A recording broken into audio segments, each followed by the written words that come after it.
Have you ever felt like this? You were different before. I'm still the same person. I think I don't trust people. I was wrong about you, and I'm sorry. If yes, then the following concept might be useful for you. Following through with the poker analogy from a few weeks ago, I'd like to share this concept in poker that it's a tell, right? Basically, there's a great book, if you're not familiar with it, and I found it to be a great book for life as well. And this is Cairo's Book of Tells. And basically, he breaks down the different ways that people reveal things about the kind of hand that they're sitting on. And one of these tells has a great analogy to life. And basically, the tell is misrepresentation. The idea is if you're on let's say, a really good poker hand, what they call the nuts, and you know you got it. Well, you don't want to come in and bet strong and chase everybody out of the hand. What you want to do is sort of act like you're weak and you're limping. And this way, more people participate in the hand and get involved.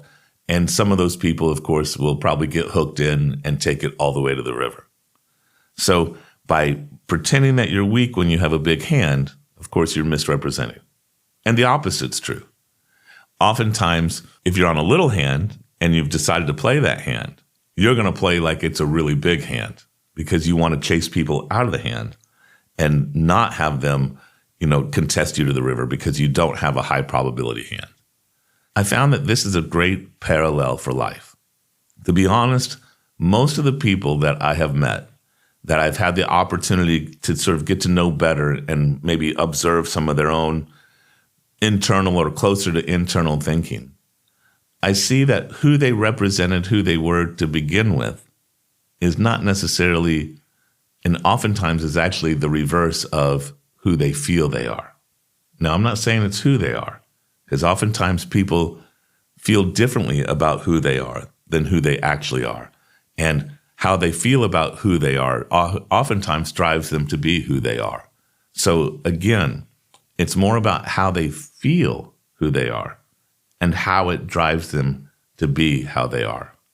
And so this idea of misrepresentation is strong because what it allows me to do is, rather than when someone comes at me in a particular way, whether it be overly aggressive or passive aggressive, whatever it might be, it allows me to sort of stop and wonder to myself, is misrepresentation going on?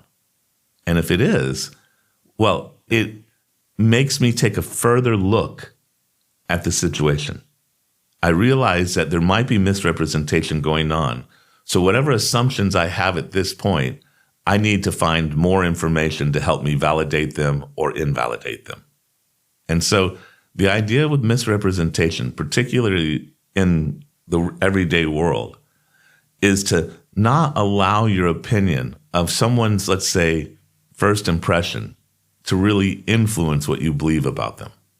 Mind you, in many ways, this is a forgiving technique because sometimes people's first impressions aren't so good.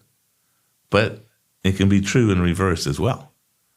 Sometimes people understand this extremely well and understand that they're going to hide who they really are on the inside. I was sitting at lunch one time with a good friend of mine, and we were talking about a business interaction I had had with a sociopath. And I said, he's a nice guy, but he's a sociopath. And she looked me dead in the eye and she goes, aren't they all? That's right. I have never met a sociopath that wasn't a nice guy. And so my point is this, not to say that nice guys are sociopaths. Let's not make that conclusion. The conclusion is that rather than go with our first assumption, rather than go with the representation that someone has presented to us to begin with, let's take the time to pause and try to find more data so that we increase the probability of winning in the game of life. Remember, we're all stuck in the matrix. It's your job to get yourself out. I hope what we share helps. Have a great day. Thanks.